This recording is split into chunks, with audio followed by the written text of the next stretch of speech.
As the plane prepared for takeoff, a flight attendant approached a well-dressed black woman seated in VIP.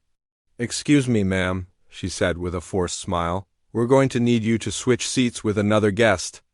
Confused, the woman asked why. The attendant leaned in and whispered, "The gentleman behind you paid extra. He'd prefer this spot."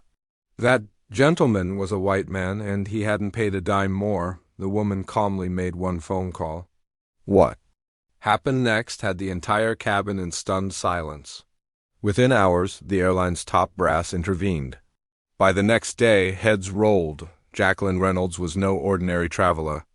A powerful yet humble executive and majority shareholder of a prestigious airline, she kept her identity low-key when flying, preferring to experience her company like regular passengers. Wait a second, tell us where you're watching from in the comments, and don't forget to subscribe for more powerful stories like this.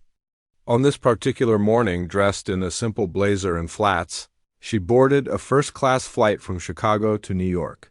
She settled into her reserved VIP seat, sipping sparkling water and reading a business journal when an attendant tapped her shoulder. The request to move wasn't just awkward, it was offensive.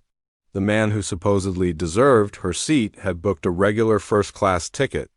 Yet somehow, his desire was considered more valuable than hers. Jacqueline stayed calm but observant.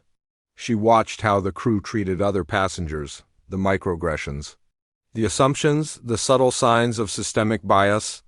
She'd seen this before, but not in her company. At least not until now. She reached into her bag, pulled out her phone, and placed one quiet, powerful call. "Hi, it's Jacqueline Reynolds. I'm on Flight 260, Seat 1A. I'm experiencing an issue that contradicts our values." She didn't raise her voice.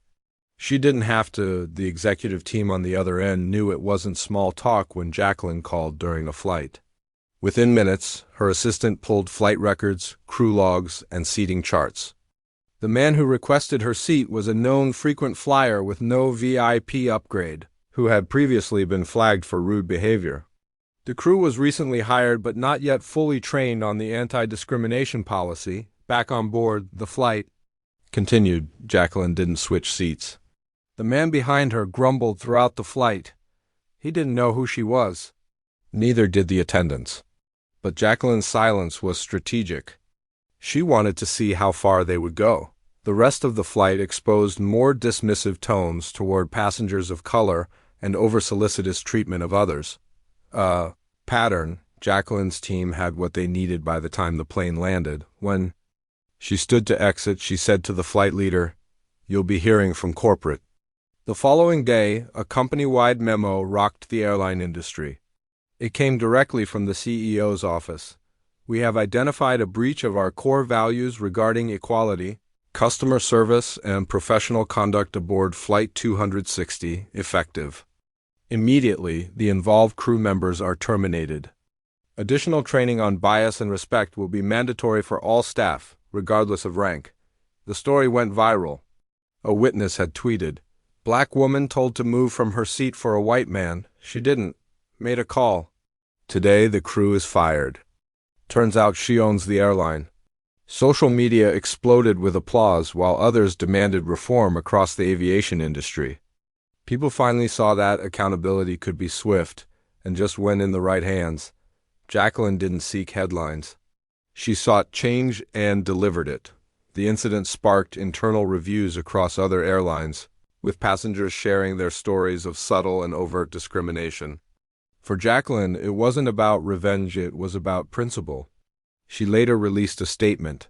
"I didn't act because it happened to me. I acted because it happens to many."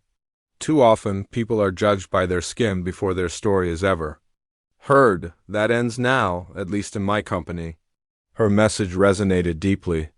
She launched a new initiative, Equity in the Air, a program designed to monitor and reward unbiased service while holding crews accountable in real time. For those who once dismissed her as just another passenger, she became a symbol of quiet power and transformative leadership. And for the passengers who watched it unfold, they'd never forget the day a black woman stood her ground in a seat she rightfully owned, and changed everything with a single phone call. If you enjoyed this story and thought it provoking, don't forget to like, share, and subscribe for more powerful narratives. Let us know your thoughts in the comments. Take care.